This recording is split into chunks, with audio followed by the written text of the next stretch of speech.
Welcome guys to the second video on the 1954 Plymouth Savoy. We're gonna give her some TLC, fix a couple odds and ends, try to get brakes working.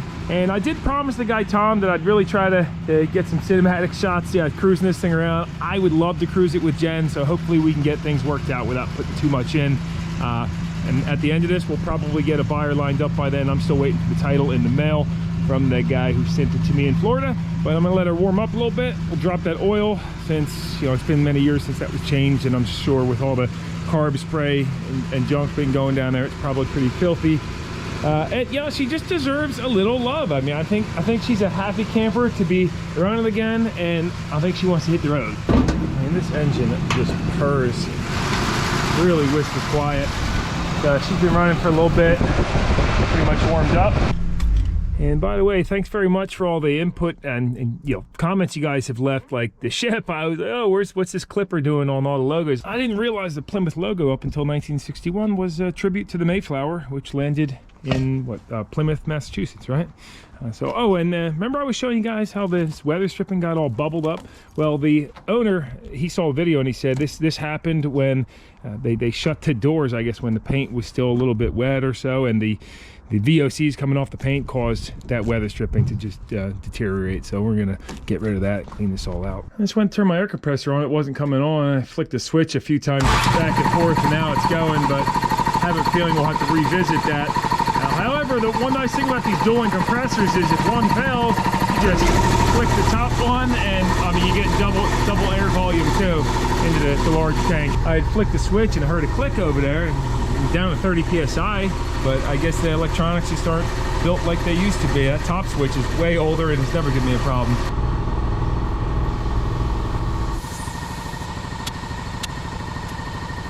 All of the valve caps were missing. That's like my pet peeve. There's some plastic ones on there. Because then the cores get seized into the stems and such, go to fill them and they leak.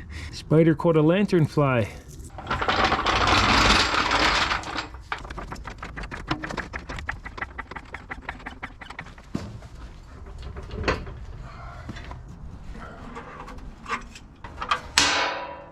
There goes the washer. Yeah, that stuff's really liquidy. You can see it has an oversized drain plug on it that cuts the threads. It's no wonder the parking brake was working so well. It's got one of those drive shaft brakes that with the bands around it. Those always work good from my experience. Here's a look at the master cylinder. I believe that's going to be the main culprit with the braking system not working. PB blast for now. Since it doesn't look like it's going to be too cooperative coming off of there easily. Before it gets dark, I want to spend some time cleaning all these leaves out of everywhere, like down in the windows. And everywhere else. So for this stuff,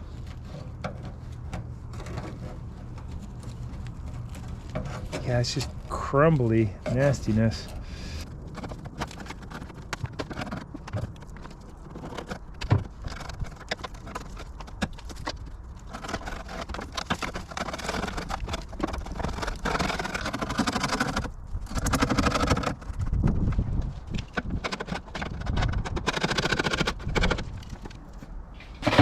Got majority of that all out and no rust holes, just some rust in there but nothing through. The bottom's in good shape still, so I'll leave that.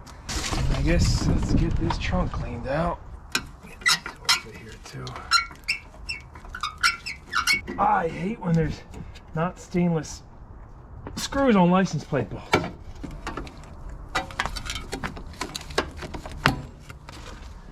The International Brotherhood of Electrical Workers. Local 827. That's a bunch of people commented about that because I think I just said IBU or IBW in the video. I knew it was a union, but I didn't know what it stood for. Apparently one of the oldest unions in the country. Old Iowa head unit. And a Kenwood amplifier. Some children's blanket. Oh, here comes Gus. Let's go, Gus. Come on. Daily run. Well, I'm back here in the yard. A lot of people were asking if we still have the Clapper camper. Yes, she is still alive and well. Hoping to get on some more trips this year with that. And looking for a flatbed for the Ram that will be able to have boxes and still put the camper on there too. And new video on the ball wrecker coming soon too. I got some parts on order for that. Those other dogs scaring you?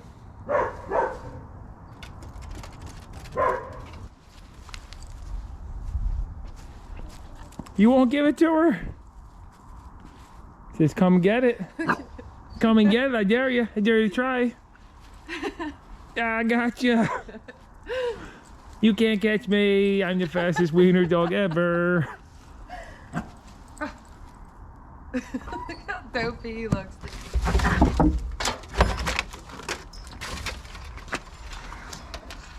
Yeah, the old school Wawa cup. This is a skimpy looking bumper, Jack. I don't know if I would trust that one. Needs to be lubed up, but yeah, pretty sturdy little I-beam though.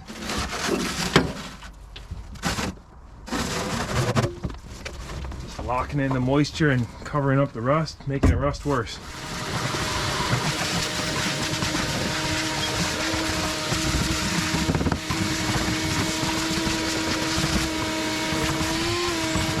Overall not bad in here. A few rust holes. I guess that's probably how a little mouse got in, or I'm sure he found somewhere else.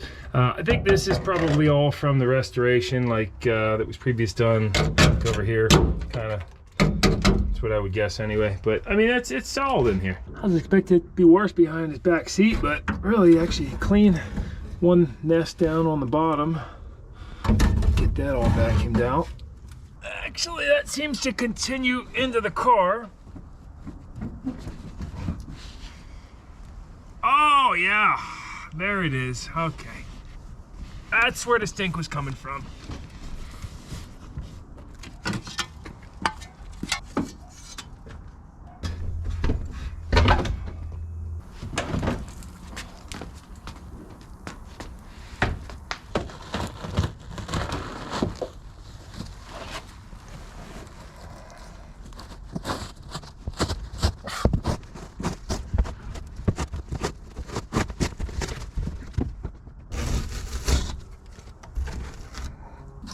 Somebody really went to town with the glue under this when they put the carpet in. I mean, they did a nice job. It's just, wow.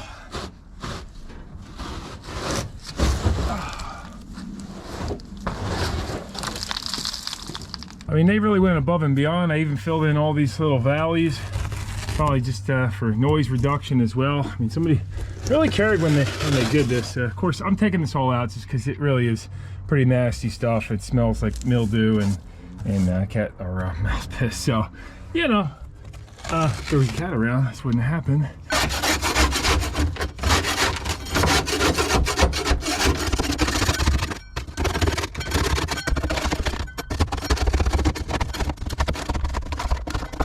I'm assuming all this was sprayed on it when this car was redone, but I'm just kind of scraping up what's loose because, you know, underneath it traps a bunch of moisture under there. You know, anywhere it's coming up, like, oh, like that. See, there's a pool of water under there. And the other side's completely fine. I haven't found anything loose over there yet, but this is good because you see it started bubbling. Overall, though, the floor's fairly nice condition. Here's the master cylinder access. We'll pop that off. I'm sure it's dry. Looking at this hump, I'm like, what the heck is that? And there's absolutely nothing under it. It's got a little dome to put a car bomb under the driver's seat, eh? Literally right under your butt. Boom!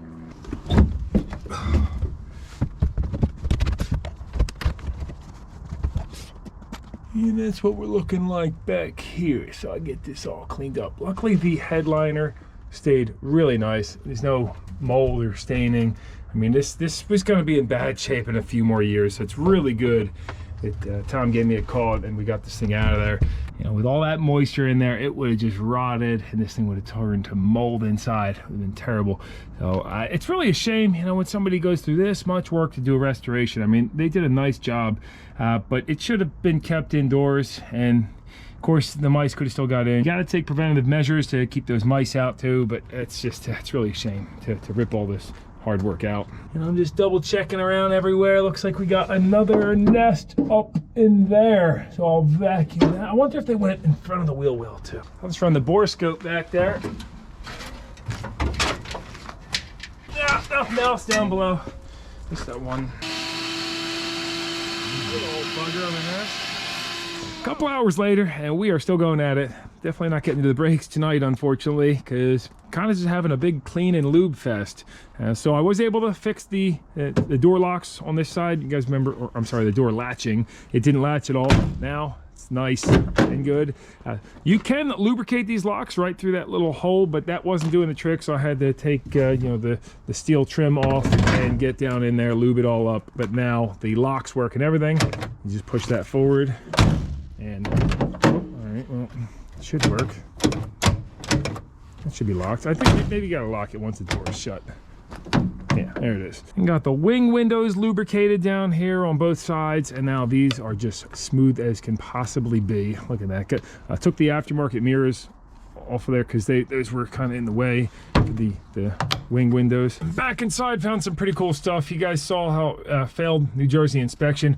Oh, I did find the inspection report. I don't know if you'll be able to read that, but the limit is 1400 ppm for HC hydrocarbons, and it had 4993. So that's probably due to a misfire, bunch of unburned gas getting through. And I found the original title, a photocopy of the original title. Yep, State of New Jersey, April 28th, 1954. This car has only had 3 owners, according to the guy Eric I bought it off of.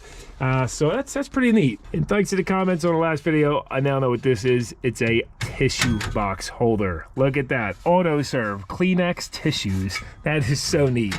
I also got the front vent working, also known as a crotch cooler, but you just push that forward and you get nice airflow coming through, courtesy of that Ram Air flap. I topped the battery off, got that on charge, cleaned up all the rust in here, sprayed it with surface shield. I got the cable corrosion cleaned and greased. And last thing I wanted to show you is that on these seats, the mice didn't go crawling up into them. It was just on the back seats. They took some foam or bedding, whatever the case, just from the front. And I didn't find any other damage or droppings. Let's take a look inside of this master. You rarely use square drive bits, but they do come in handy. 3/4, a little loose on there, but not that I couldn't have got that with something else, but I'm sure this is rusty and empty. Yeah, it's bone dry in there, but actually not quite as rusty as I would have thought. I think we'll just top her off for now and see where the fluid all goes.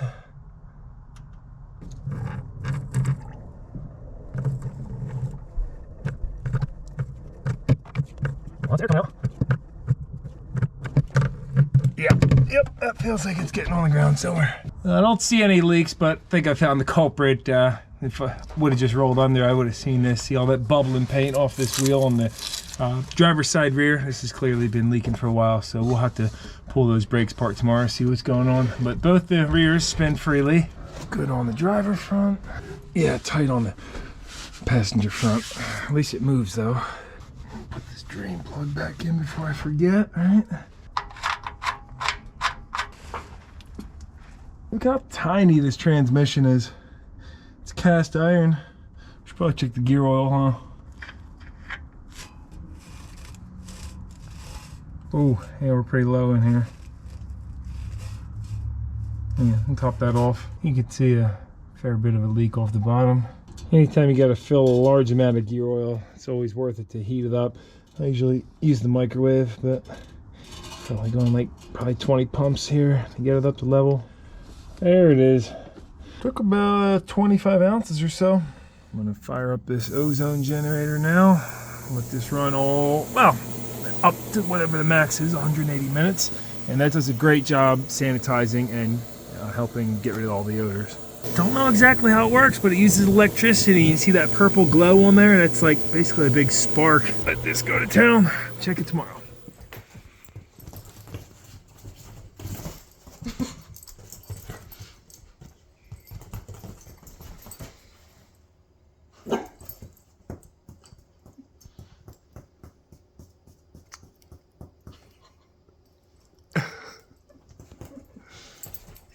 Why, what are you poking me with, Honey? What do you have in your claw? Undefeated.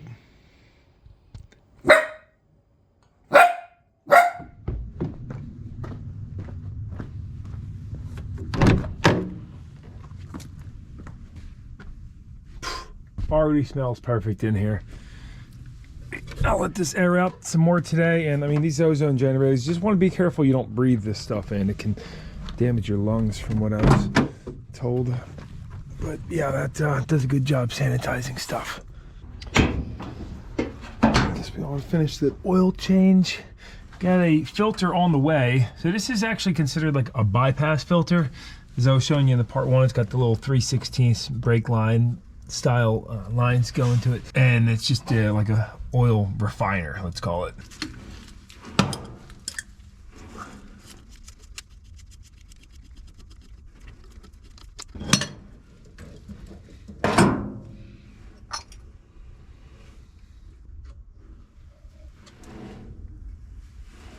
I guess I could pre-fill this, but I don't see a reason if it's just a bypass filter.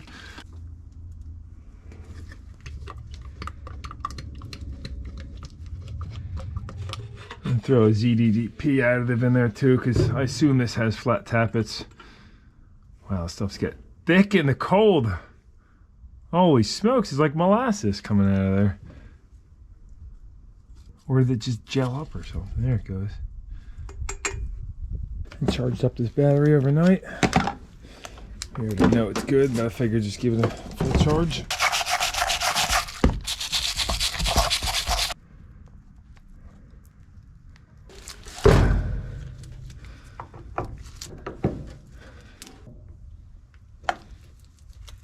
Vaseline or marine grease on terminals, best thing ever. You'll never have a corrosion problem.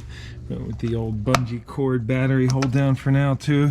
Got to get a tray under this as well, but luckily it's not rusted out on the bottom. I just kind of hit all that with the surface shield, prevent it from rusting more.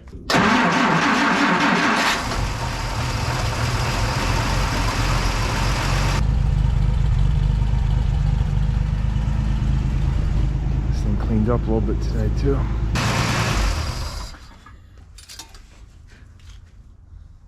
Touch more needed. About 5 quarts it took.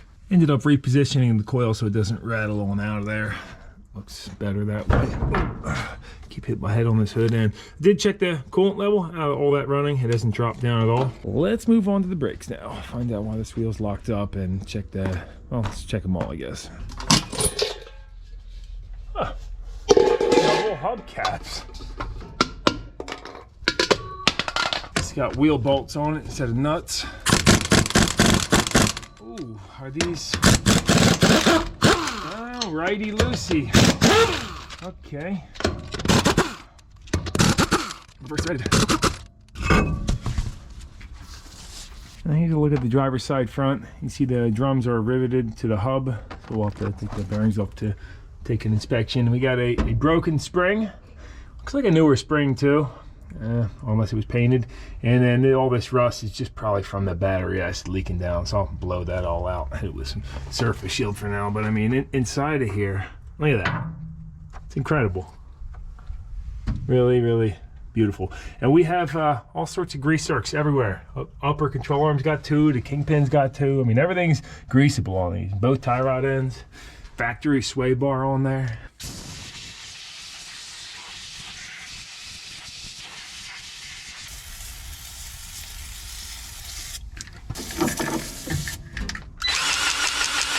Counted 10 grease zerks on just this one side. You can get a little crazy with this. It's really, you only need like 3-4 pumps each one, unless it's been sitting forever.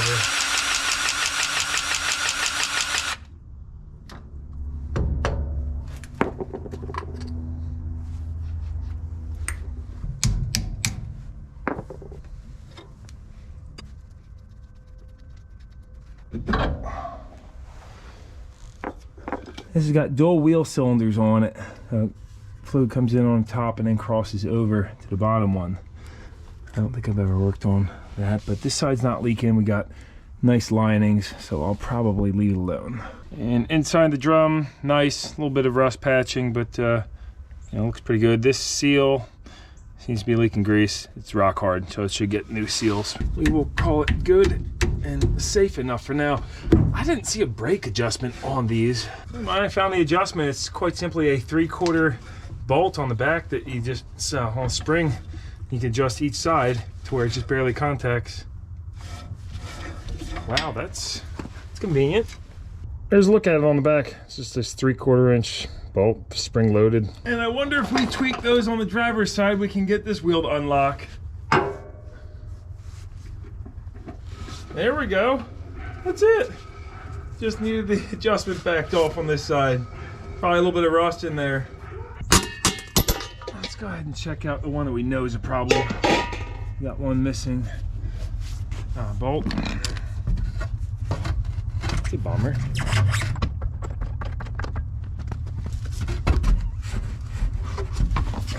This has got the same style axle as the AMC, it looks like. Yeah, that's what it is. Got a big old keyway in there. Taper fit on this, so we're gonna need a puller for that. I'm gonna start by spraying it with some PB and give it some love tap action. Hopefully loosen up the press taper fit. And we'll use this same puller as last time. Made in USA. Crazy thing, I mentioned the part number in the AMC video on this because I went on eBay to see if they were even on there. I think there was like 2 or 3, and then within hours of posting that video, those had all sold, which is awesome because I mean this is just such a great tool that, you know, old school.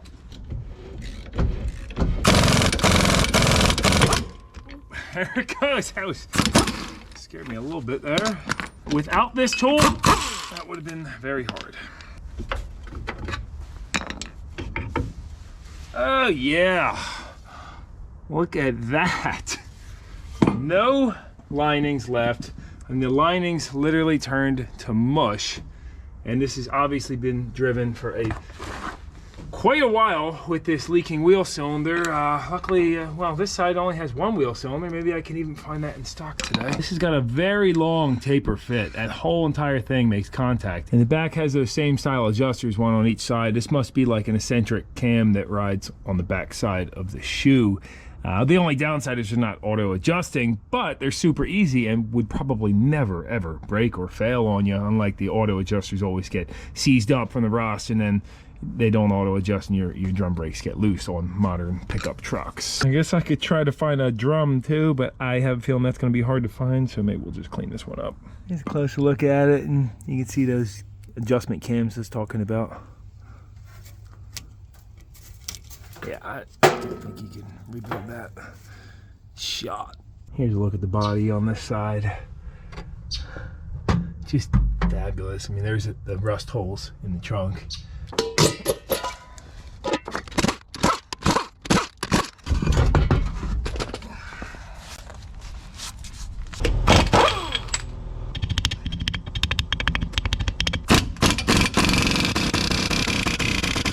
Side's a little bit tighter. There it goes. All right, so somebody's definitely replaced this side recently. In fact, these shoes look brand new too. Looking nice and fresh. This drum should be resurfaced, but we'll just give that the old wire wheel treatment and put this side together for now.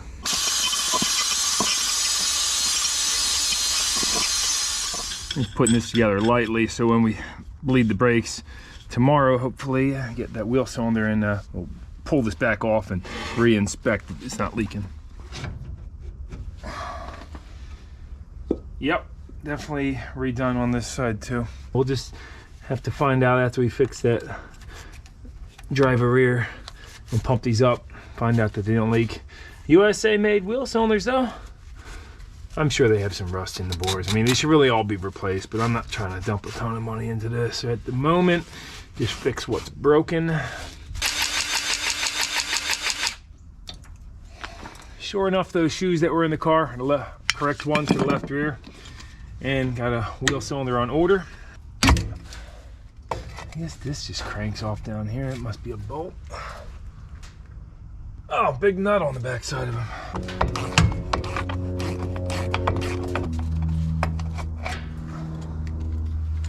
Nice, simple design. There's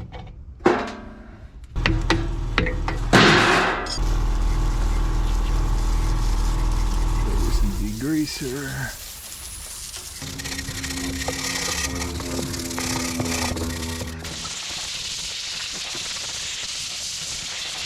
Made out of old thick metal. Imagine that. My 2004 Tundra's got rotted through backing plates on it. I mean, I've seen it on vehicles as old as like 5-6 years. The backing plates rot through with all the salt. But these, now heavy duty. The drum cleans up nice, good enough to use. And speaking of axle seal leaks, we should probably check that differential fluid level since the pinion seal's leaking. Yep.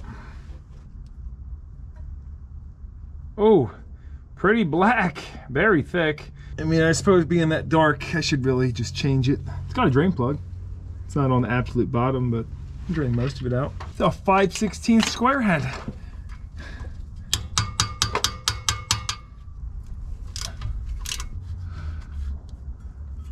Oh yeah.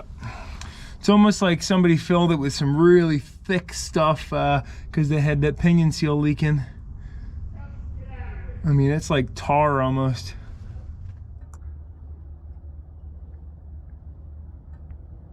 Just drop that in there, leave the cap loose. And give that like 2 minutes, 2.5. You gonna tell on me? Tell mommy I'm using the microwave for gear oil? Oh yeah, that stuff flows like water when it's nice and hot. And it feels good on the hands. There it is. Didn't have to crack open another jug.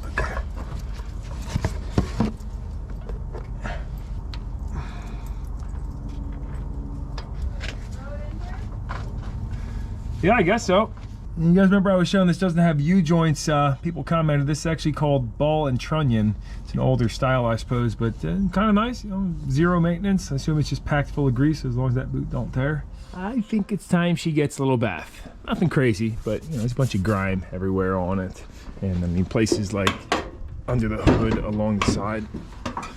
Get all that, you know, just a little detail. You know, obviously this paint's nothing to run home about. It's like a respray and it's got some rust patches and such, but she doesn't deserve to be all filthy.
This is what I do leading up to a poop. I run in 10 circles, and then I sniff a spot and poop. You gonna dig a hole in this carpet too? What a bad dog. What if he digs a hole in this carpet the first time we leave him in there? Probably will. Go into CVS real quick and he digs a hole. Alright, get out of there. Come on. Oops.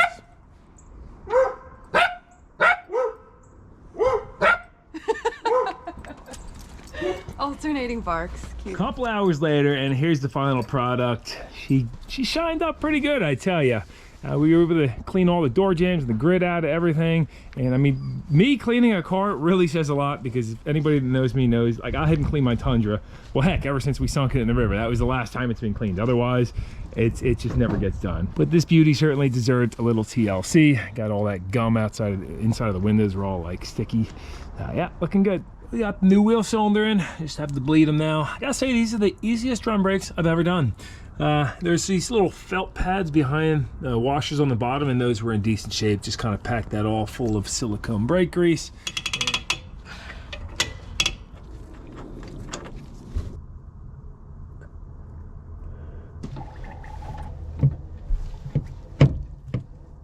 lot of sediment coming out. Doing like 20 pumps per wheel. Let you see a bunch of crud in those brake lines and master cylinder. I mean, really the master cylinder should just be replaced. Got all 4 bled out, nice and firm pedal. Then I gave it the test push. Pushed mighty hard and it went to the floor. So I see this puddle here now. It's a rusted brake line, so that's an easy fix. Luckily we have brake line in stock. Plenty of it. We'll just run one whole new line to the back. Got the new brake line in going to the rear. Fuel line's a little rusty too, but not so bad at this point. We've got a really firm, nice pedal, and as always, I'm now gonna put emergency stopping pressure on it. You know, that panic stop. Excellent. No pedal travel and no, no lines blowing out. That'll be a wrap for tonight. It's getting into the 30s again, and I'm ready to go relax inside. Spent a lot of the day helping Jen get the Torino all back together with the carpet that she was doing. So, you know, I had hoped to be driving this, but I guess we'll be driving it tomorrow. Got brakes. Oh, last thing I did want to show you guys, I greased all the Zerks down here on the pedal linkages. There's probably about five of them or so, in addition to the 20 up front. So unless I'm missing something, I think we're in pretty good shape under here. Hey, next afternoon, don't see any more brake leaks. And what I did last night is bolt this seat in, and then I put a rod in, depressing the pedal. And wow, that's still pretty darn tight. So that's a good way to check that we don't have any fluid leaks at all.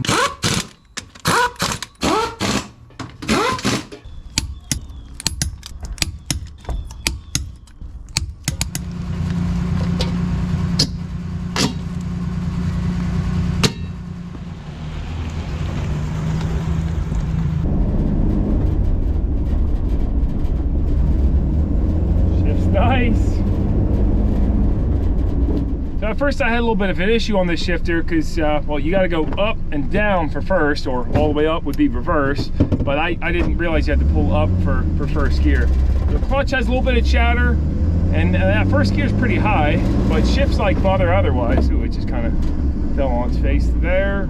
Ooh, all right, we shut off. Maybe ran out of fuel, I'm not sure. Okay, well, luckily we're not far from home. Should have enough gas in it.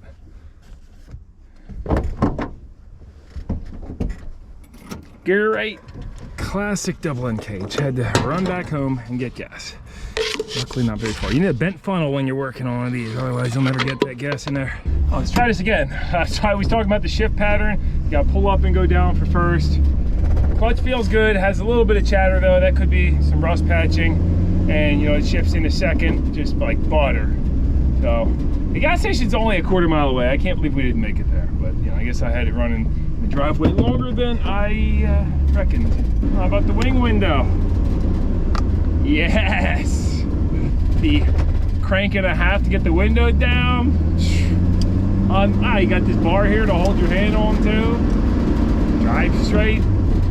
Smell a little bit of gas now because the funnel I threw in the trunk. Hopefully no gas leaks, which is great because it'll help get the rest of the smell out of here. Still like a little bit of, I think there's some mouth smell just kind of soaked into the fabric, you know. It takes a while to get rid of that once you get rid of everything. No need for power steering when you have a steering system that doesn't need it. I mean, this thing turns great even when you're stopped. We got some lead substitute here. This is good for 20 gallons, so I'll go with a half bottle. If you used unleaded fuel in this and ran it for long periods of time, like a little bit ain't gonna hurt it, but it would start deteriorating the valve seats. Essentially, the older cars need leaded fuel because otherwise it'll start pulling off bits of the valve seat, from what I remember researching. Not that I have a ton of experience with these older cars, but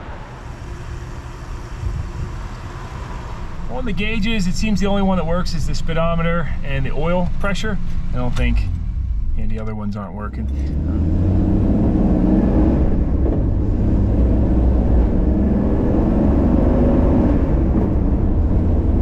The more miles I drive this, just the smoother the braking and the clutch and everything gets. It's rolling nice and smooth now. I'm definitely noticing that broken left front spring. It's a little, drops down easier on that side.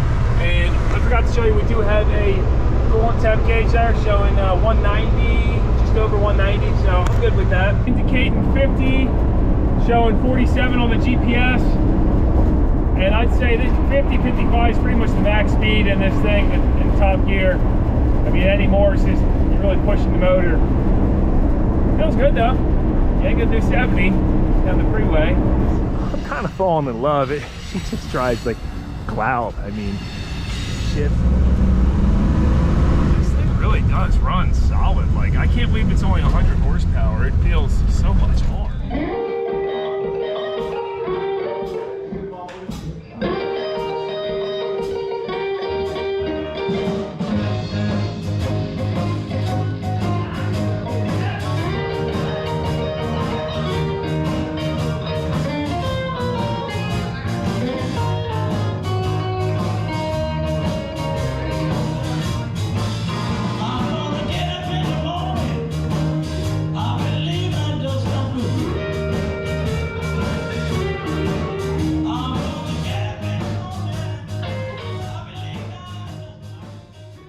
That was fun.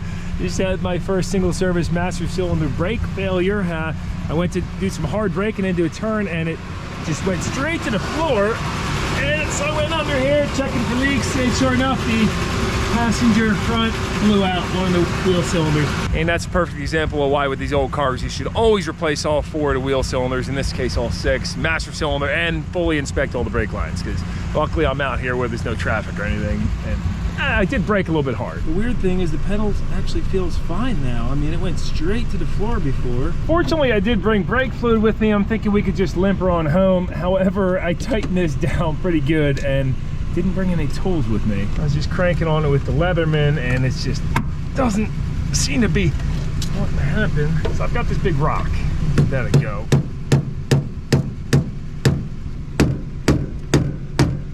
There it goes. Alrighty, I'm gonna top her off and then keep an eye on this as we're driving. Limp on home. We only got a couple miles to go. There's no traffic.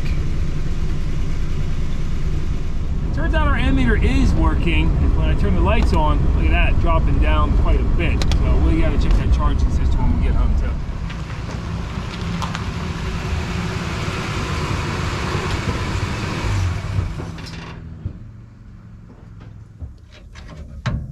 Oh yeah.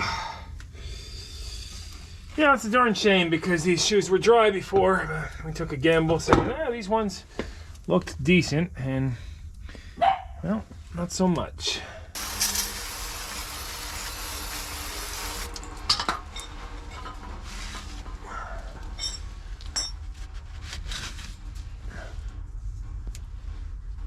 Oh, yep, got some pad separation down here.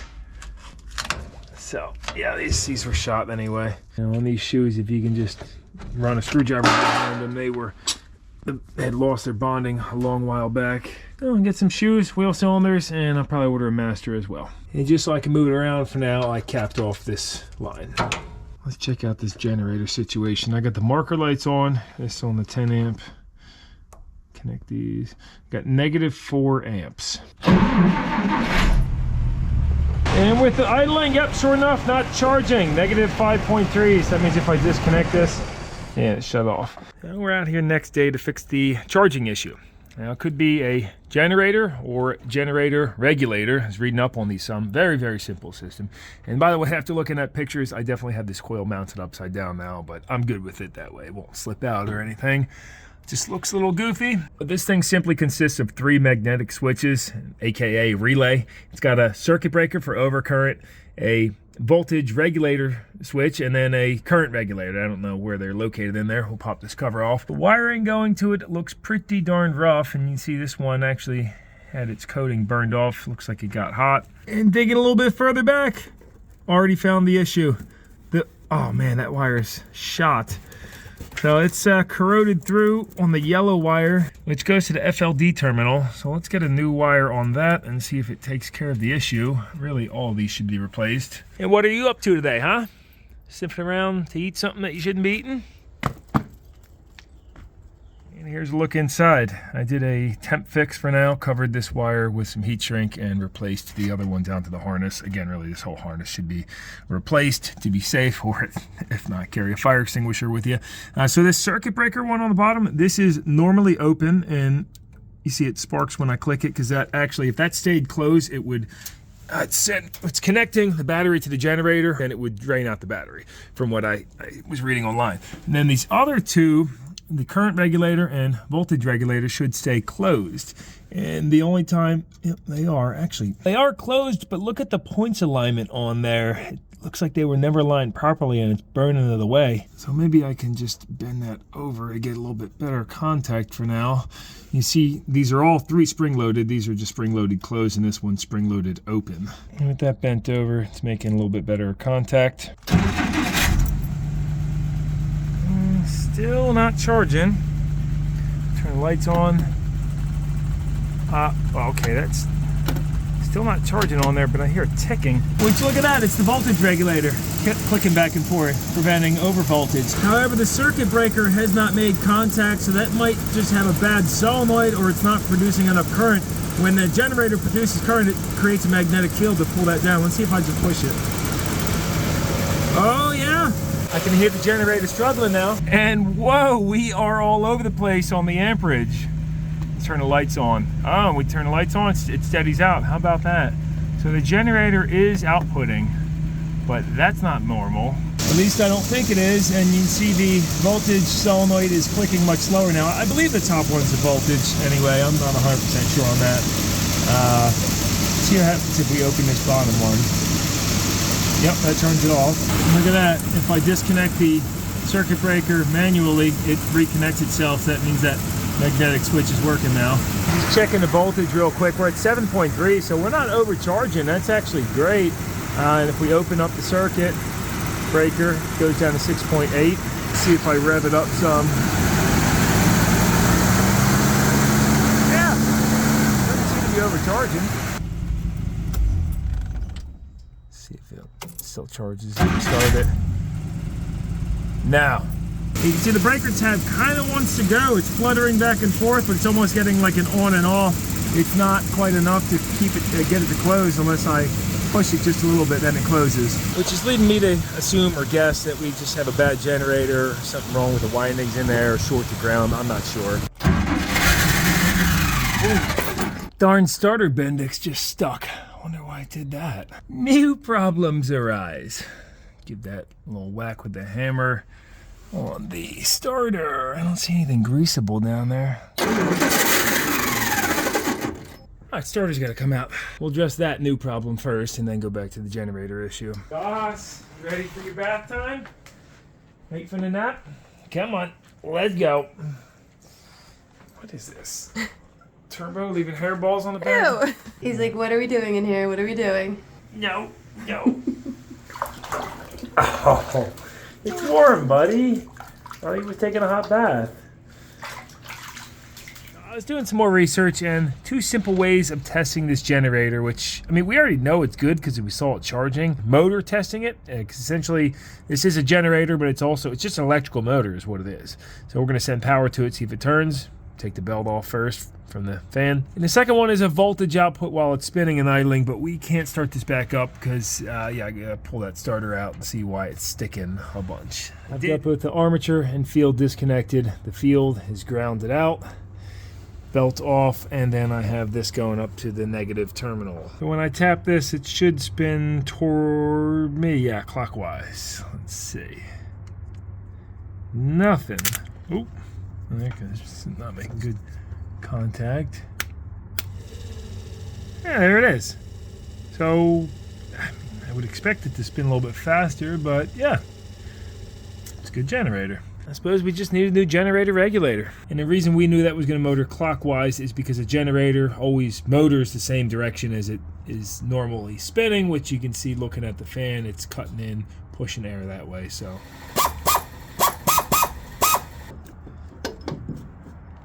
do they give you enough room? Imagine that. Big old starter. Plenty of room to get it out. So here's a look at the starter as it came out. You can see the Bendix is stuck out. See if I flick it. No. Yeah, it's just actually looks like a newer Bendix in there. It's nice and shiny, but the starter itself is pretty ratty. Real heavy duty.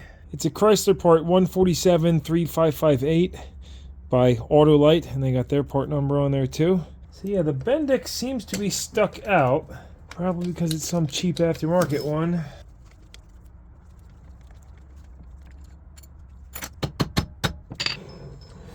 It's in nice shape. It just broke all of a sudden. I don't get it. It was working fine before.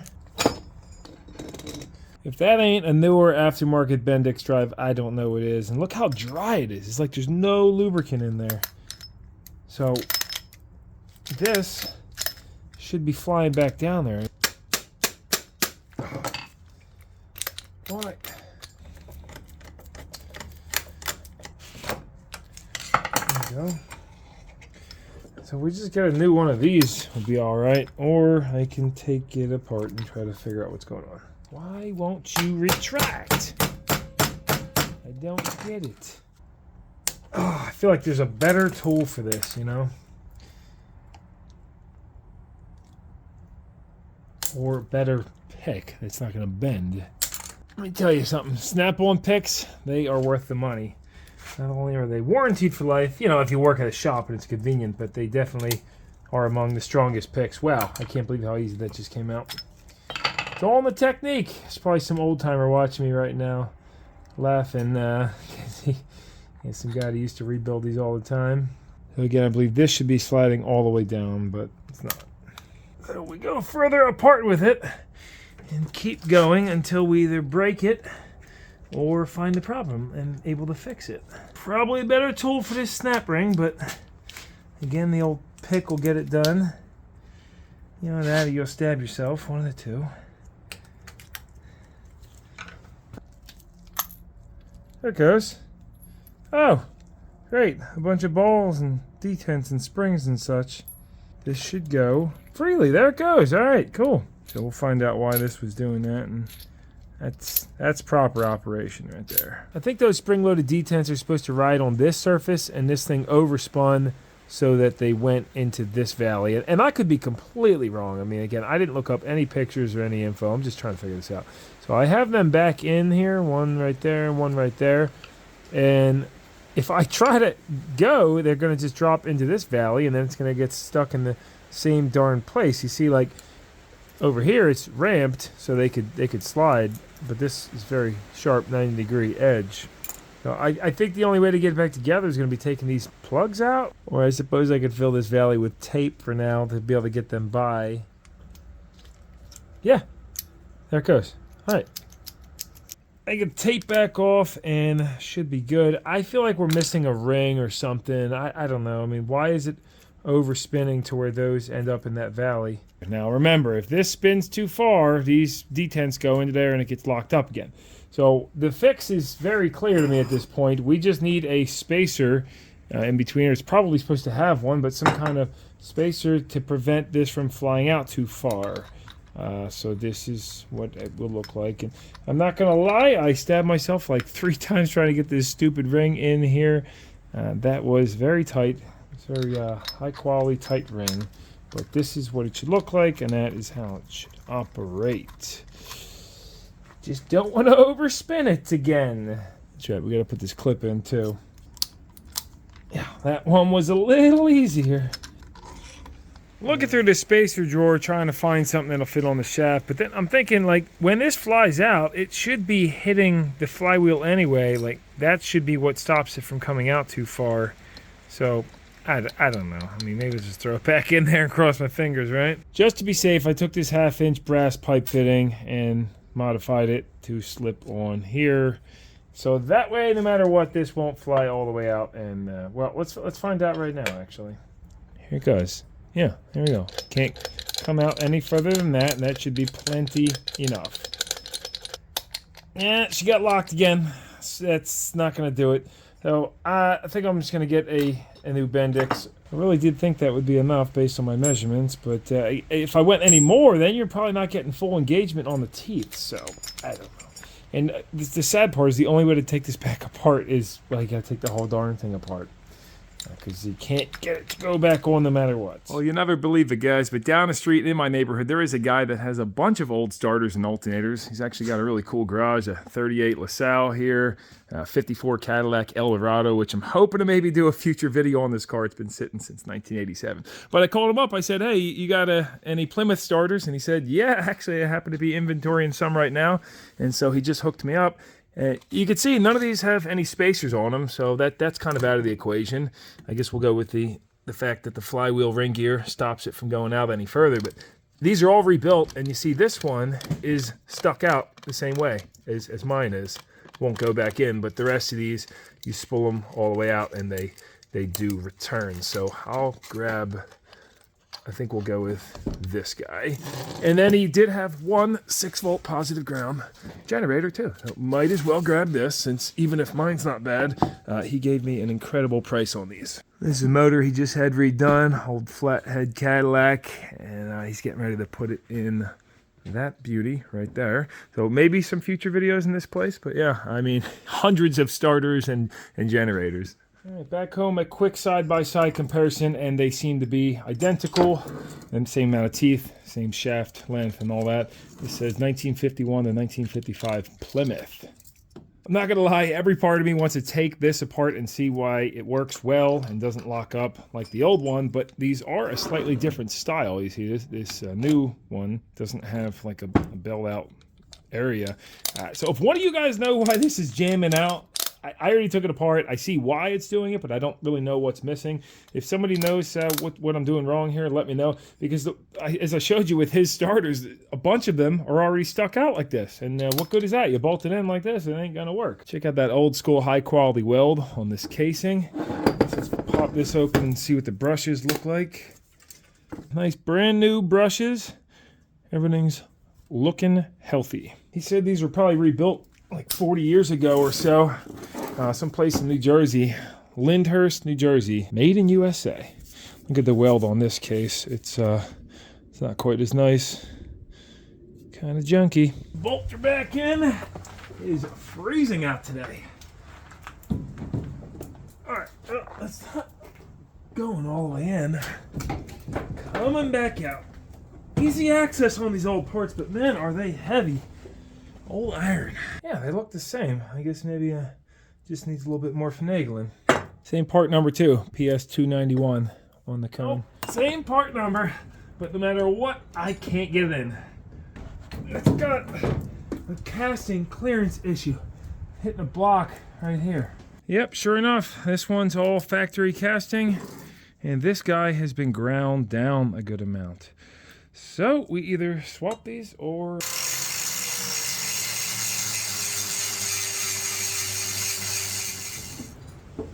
There we go. All right, time to crank it. That starter's been sitting on the shelf since the 70s or 80s. Let's see if it works. There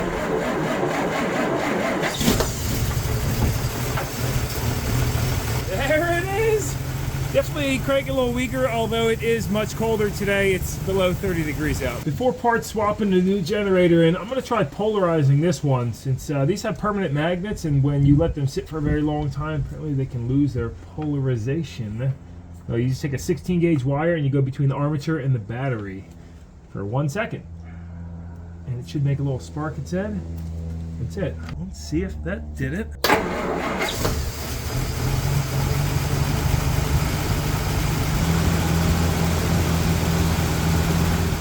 No, still not charging, and I did try raising the RPMs, let it run for a minute, because I was reading these generators don't put out a lot of voltage at idle.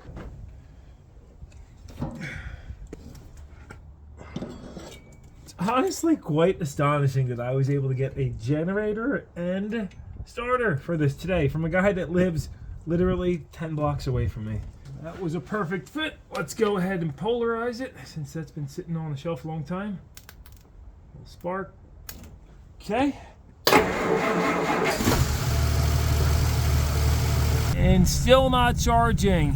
Turn the lights on, see negative amperage. So yeah, nothing wrong with that generator, which I pretty much already knew since we had the old one charging, but that one was so cheap, I'm glad that I bought it just to have, and it was so easy to swap. So now I'm picking voltage regulator. Let's see what this one does if I ground out the field. Oh yeah, I hear some load. And look at that, no bouncing on the amperage. Turn the lights on. Huh. So maybe the old generator did have an internal issue. Because you guys remember how much that was bouncing. Maybe that's because it wasn't polarized. I just took this regulator out to give it a quick inspection. You see it's a 6-volt negative or positive ground is what that means from what I was just reading. And I don't think it matters if this case is grounded or not because everything seems to be completely insulated from it, as you can see. I also ohmed out these resistors and those seem good as well. Now in the spare parts that I got with this car, there was a spare generator regulator. And this one actually looks like it's still in pretty good shape, minus what's going on here, I'm not sure. The resistors on the bottom look good. The most common problem with these regulators is just the points getting dirty. You can see those are super crusty, so I bet you any money this is still good if I was to clean the points up in there. So I cleaned all the contacts on the old one, and let's try firing it up with this one in there. Oh, look at that! It's charging. Great, let's turn the lights on. So I should have just part swapped to begin with. Yeah, lights on, charging great. Oh, we still got problems though. We're overcharging at 9 volts. So that means this one is bad. Check out what just came in. We got some brake parts. So I ordered all this stuff at moparpro.com. If you guys haven't heard of him, there's his phone number. I'll drop a link to the website down below too. But Mike was a joy to deal with. He's got a ton of stuff in stock for these old Mopars. So we got new springs, new hoses, set of front shoes, and most importantly, a new master cylinder. Better safe than sorry, right guys? Especially when you're dealing with a single service system. He sent me a magnet for the fridge too. Check that out. Getting crazy with it, guys. Starting to dump a bunch of money in this car. These wheel cylinders seem like pretty good quality. They're painted as well. I like that. I also called him today and ordered the voltage regulator, which he had in stock. I don't need to bore you guys with more drum breaks. So I'm going to crank up the music, enjoy the sunshine, and get her all done.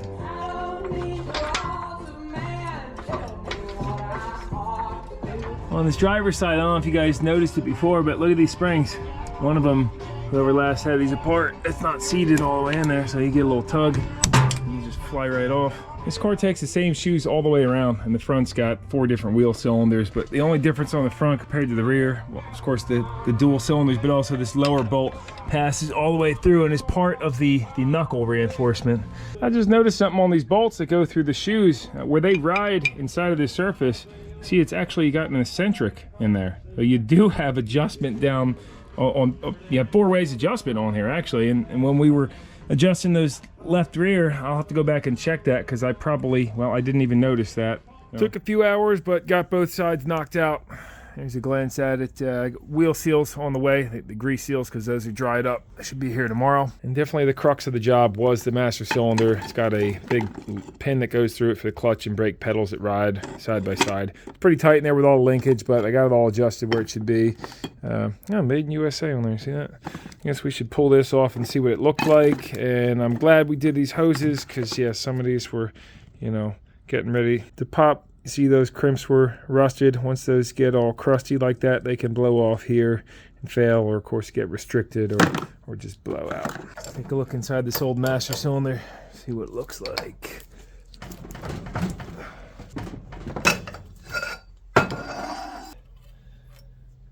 Probably could have just got new seals for it and such. Here's a glance inside of the bore. Actually in pretty good shape overall. Some pitting. And the piston travel goes that way. This is the main seal, and then I guess, secondary seal. I think they kind of work together.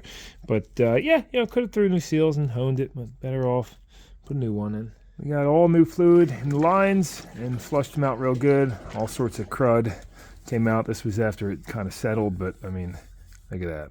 Ugh. Next day, she's all back together. Nice firm pedal in there. Gave it the old emergency stopping pressure. No more new leaks. And the new regulator came in too from Mopar Pro. Dropped the sticker on there because he hooked me up with a great price on it. So I just polarized it. Let's start this up and see if it's charging. Cross my fingers here. Come on, baby.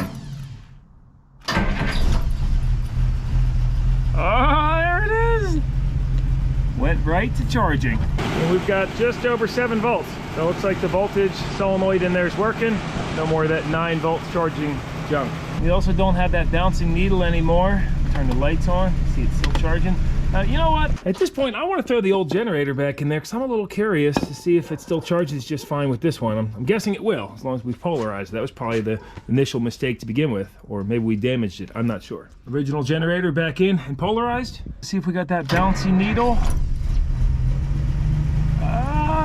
Little flutter, but no, that looks fine. Lights on. All right, cool. So it's just a bad generator regulator the whole time. Just over 7 volts on that one too. I'm still very glad I picked up this 6-volt generator to keep as a spare though, because I got it for less than what Core charges on these things, and I could sell it for probably 4 or 5 times the price, but I think I'll keep it on the shelf for future needs. Only thing left to do is go for a test cruise. So after driving this around for a little bit, pedal is definitely not as firm as it used to be, and I think we need to do some more adjustment on those 4-way adjustments that each brake has. They do make a special tool. I forget if I mentioned it earlier, but I was looking on eBay, can't find any. The only one that did pop up is by Mopar Pro. It's a nut with a rod welded to it. So maybe I'll get one of those, or I could probably just fabricate one up. Because essentially you need to mount something on the center of the spindle, and then check the bottom, well, the heel and toe adjustment of the shoe. And if you get those set right where they need to be, you'll get a much better pedal. So I think we'll end this video here though. You know, it's I'm sure you guys are bored with the brakes and charging system by now. I think this is going on pretty long. I want to thank you guys very much for watching. I'm going to cruise this thing around, just enjoy it a little bit. It certainly needs some more work, so I haven't decided if holding on to it or maybe selling it. I did have some offers come in, anywhere from like $5,500 to $6,500 were the offers. You know, I think if I parted this thing, I think $6,500 is the bare minimum I'd take, because I really do enjoy driving it, and all the other ones I see are like rotted out or patched up and just in bad shape. This thing's pretty tight for a 54, so I think we'll cruise it for a little bit, and if a nice offer comes in, sell it at that point. Otherwise, I want to thank you guys very much for watching. Huge thank you to you guys that have picked up shirts and hoodies. Merch, I'll drop the site down below, NoNonsenseKnowHow.com. I know it's pretty hard to type that in, even for me. So yeah, thanks again so much for watching, and we will see you in a future video hopefully soon. All right, No Nonsense Know How, over out.